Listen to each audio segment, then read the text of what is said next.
मेरा नाम डॉक्टर अनीका कंवल है। मैं माहिर अमराज़ निस्वां ज़च्चा बच्चा यानी ऑब्स्टेट्रिशियन एंड गायनेकोलॉजिस्ट हूँ। आज हम जिस टॉपिक पर बात करेंगे वो है early sign and symptoms of pregnancy, यानी हमल की इब्तदाई अलामात। मोस्टली हमल में जो इब्तदाई अलामात नमूदार होती हैं वो हार्मोन्स के बढ़ जाने की वजह से होती हैं, एक्सट्रीमली रेज लेवल्स की वजह से होती हैं, जैसे कि serum progesterone hormone, beta human chorionic gonadotrophin hormone, ये बढ़ जाता है इसका लेवल, जिसकी वजह से सारे सिम्टम्स आते हैं। इनिशियली जो सिम्टम्स की कंप्लेन की जाती है प्रेग्नेंट लेडीज की तरफ से वो है जल्दी थकावट महसूस करना, सर का भारी होना, सर दर्द होना due to increase blood circulation because of increase blood volume. तो ऐसी सूरत हाल में बीपी अपना वंस अ वीक ज़रूर चेक करवाएं और गायनेकोलॉजिस्ट से कंसल्ट करें और अपना आप माइल्ड पेन किलर्स ले सकती हैं। इसी सूरत हाल में चक्कर आने की कंप्लेन होती है, चक्कर जो है वो लो शुगर लेवल की वजह से भी आ सकते हैं और खून की कमी की वजह से भी आ सकते हैं। एक्चुअली क्या होता है कि ब्लड वेसल्स जो हैं वो फैल जाती हैं और ब्लड प्रेशर ड्रॉप कर जाता है, जिसकी वजह से चक्कर आने लगते हैं। ऐसी सूरत हाल में आयरन रिच फूड्स को आप अपनी डाइट में ज़्यादा करें और अपने आप को डिहाइड्रेशन से बचाएं और गायनेकोलॉजिस्ट को ज़रूर कंसल्ट करें। नेक्स्ट आ जाता है implantation bleeding and implantation cramping, यानी कि ऑन एंड ऑफ खून का दाग लगना या पेट के निचले हिस्से में दर्द महसूस होना। ऐसी सूरत हाल में आपको फौरन गायनेकोलॉजिस्ट को विजिट करना चाहिए अल्ट्रासाउंड के लिए। इम्प्लांटेशन ब्लीडिंग और क्रैम्पिंग की एक बड़ी वजह ये भी होती है कि जाइगोट जो है वो यूट्राइन वॉल में इम्बेड करता है, तो इम्बेड करने की वजह से जो है नीचे हल्की फुल्की दर्द और दाग लगने का मसला होता है।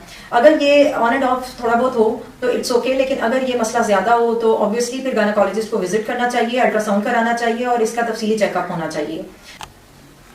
नेक्स्ट इशू आ जाता है breast tenderness and heaviness, because as soon as a woman gets pregnant so breast start expanding for preparation of lactation. फिर इशू आ जाता है इम्प्लांटेशन ब्लीडिंग एंड क्रैम्पिंग का, यानी कि ऑन एंड ऑफ खून का दाग लगना और पेट के निचले हिस्से में दर्द महसूस होना। ये जाइगोट एम्बेडिंग की वजह से होता है यूट्राइन वॉल में और इसी वजह से नीचे दर्द होती है और कभी कभार दाग भी लगता है, तो इसको नॉर्मल लेना चाहिए, इस पर परेशान नहीं होना चाहिए। नेक्स्ट इशू आ जाता है जो बहुत ज़्यादा जिसकी इंडिविजुअल्स में कंप्लेन होती है वो है nausea and vomiting. Nausea vomiting जो है वो वेरी करती है, कई दफ़ा बहुत ज़्यादा उल्टियाँ आने लगती हैं और कई दफ़ा सिर्फ मतली होती है। लेकिन अगर आपको उल्टियाँ ज़्यादा आ रही हैं तो उस वक्त फिर आपको ज़रूर गायनेकोलॉजिस्ट को विजिट करना चाहिए टू अवॉइड डिहाइड्रेशन। डिहाइड्रेशन बिल्कुल नहीं होनी चाहिए, ORS लेते रहें आप लोग साथ साथ, और इसके लिए जो एंटी एमेटिक्स हैं वो भी आपकी गायनेकोलॉजिस्ट आपको प्रिस्क्राइब कर सकती है और आप अपनी पानी की रिक्वायरमेंट पूरी रखें। इसी तरह सूंघने की सलाहियत बहुत ज़्यादा जो है वो हमल में बढ़ जाती है और फूड क्रेविंग्स जो हैं वो भी होने लगती हैं, जैसे कि कुछ फूड आइटम्स जो प्रेगनेंसी से पहले पसंद नहीं होते वो प्रेग्नेंट होते ही उनकी क्रेविंग होने लगती है, और कुछ फूड आइटम्स ऐसी होती हैं जो पहले पसंद होती हैं लेकिन प्रेगनेंसी में उनको देखते ही या उनकी स्मेल से ही मतली होने लगती है। तो ये चीज़ भी बिल्कुल नॉर्मल है। और इसके अलावा जो है स्टमक के बहुत सारे इश्यूज सामने आते हैं, तेजाबियत, जलन, गैस, कॉन्स्टिपेशन, बिकॉज जो वाल्व होता है खुराक की नाली और मैदे के दरमियान वो बहुत स्लो हो जाता है under the influence of the hormone serum progesterone, जिसकी वजह से तेजाबियत और जलन होने लगती है।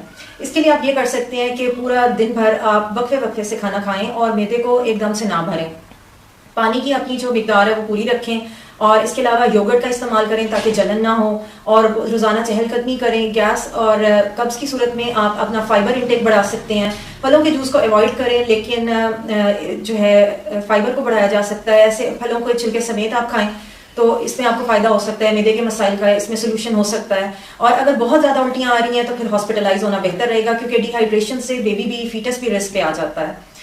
नेक्स्ट इशू होता है फ्रीक्वेंट यूरिनेशन का। एक्चुअली किडनीज की तरफ जो है वो ब्लड फ्लो बहुत ज़्यादा बढ़ जाता है और kidneys has to process more fluid and thus create more urine. तो प्रेग्नेंट लेडीज़ को इनिशियली जो है वो बार बार यूरिन आने का मसला बहुत ज़्यादा फेस करना पड़ता है, इसको भी नॉर्मल लेना चाहिए, इसके लिए बिल्कुल भी वरी नहीं करना चाहिए। नेक्स्ट आ जाता है लेग पेन्स एंड बैक एक। एक्चुअली दिमाग से जो नसें यूट्रस को जा रही होती हैं वो हमारी बैक और हमारी लेग से भी कनेक्टेड होती हैं, तो इसलिए फिर हमें इन हिस्सों में दर्द होता है। तो उसमें हम ये कर सकते हैं कि हम लोकल कोई भी एनाल्जेसिक जो है वो अप्लाई कर सकते हैं, पेट को छोड़ के हम पूरी बॉडी को मसाज कर सकते हैं, उसमें कोई इशू नहीं है। फिर आ जाता है मूड स्विंग्स। अब जो फीमेल होती है प्रेग्नेंट लेडी उसमें मूड स्विंग्स जो है वो भी बहुत नॉर्मल एक सिम्टम है, उसका जल्दी गुस्से में आ जाना, चिड़चिड़ापन और उदास होना, गमगीन होना, ये सब बिल्कुल नॉर्मल है, इसको बिल्कुल आराम से हैंडल करना चाहिए। फैमिली सपोर्ट इसमें बहुत ज़रूरी है, गायनेकोलॉजिस्ट से भी आप डिस्कस कर सकती हैं। इनिशियल सिम्टम्स में रेज्ड बॉडी टेम्परेचर भी आता है, फीमेल प्रेग्नेंट लेडीज़ जो हैं वो बहुत कंप्लेन करती हैं कि उनको बुखार है, वो बहुत बॉडी एक्स फील करती हैं। एक्चुअली ये बॉडी मेटाबॉलिज्म के तेज़ हो जाने की वजह से होता है, लेकिन इसमें घबराने की या परेशान होने की कोई बात नहीं होती है, ये बहुत नॉर्मल सी बात होती है। तो इसको जो है ना, इससे घबराना नहीं चाहिए। ये जो सारे सिम्टम्स हमने अभी डिस्कस किए हैं, ज़रूरी नहीं कि ये एक प्रेग्नेंट लेडी में सारे सिम्टम्स हों। बाज़-औक़ात एक औरत में, एक हामला औरत में कुछ 2 या 3 सिम्टम्स होते हैं, दूसरी हामला औरत में नेक्स्ट कोई 2 से 3 मुख्तलिफ सिम्टम्स हो सकते हैं। और इनकी अवेयरनेस देना इस वीडियो का मकसद था कि आपको इनकी अवेयरनेस हो, आप इससे परेशान ना हो कि ये सिम्टम्स नॉर्मली प्रेगनेंसी की इब्तिदा में होते हैं, लेकिन इनसे घबराना नहीं होता।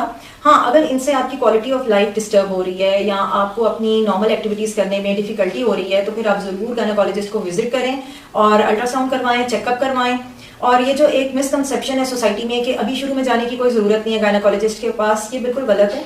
अगर आप जाएंगी तो ये आपकी बेहतरी के लिए ही है।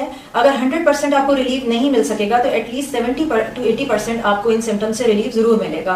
खास तौर से डिहाइड्रेशन बहुत रिस्की हो सकती है और खून का दाग लगना और निचले हिस्से में पेट के दर्द होते रहना, ये बहुत रिस्की हो सकता है। ऐसी सूरत हाल में बिल्कुल भी घर वेट नहीं करना चाहिए और गायनेकोलॉजिस्ट को as soon as possible visit करना चाहिए। तो मेरा आज का यही मैसेज है आपको कि जो शुरू का चेकअप होता है, इब्तदाई एंटीनेटल चेकअप होता है, वो बहुत अहमियत हासिल रखता है नेक्स्ट जो विजिट्स होते हैं उनमें। तो उससे हम डेटिंग स्कैन अपना बनाते हैं, हम जो है जेस्टेशनल एज काउंट करते हैं शुरू के अल्ट्रासाउंड से, जो कि बाद में बेबी की ग्रोथ को मॉनिटर करने में बहुत ज़्यादा काम आता है। तो शुरू में ही अपना ब्लड प्रेशर चेक करवाना, वजन चेक करवाना, अल्ट्रासाउंड करवाना सबसे बेस्ट रहता है।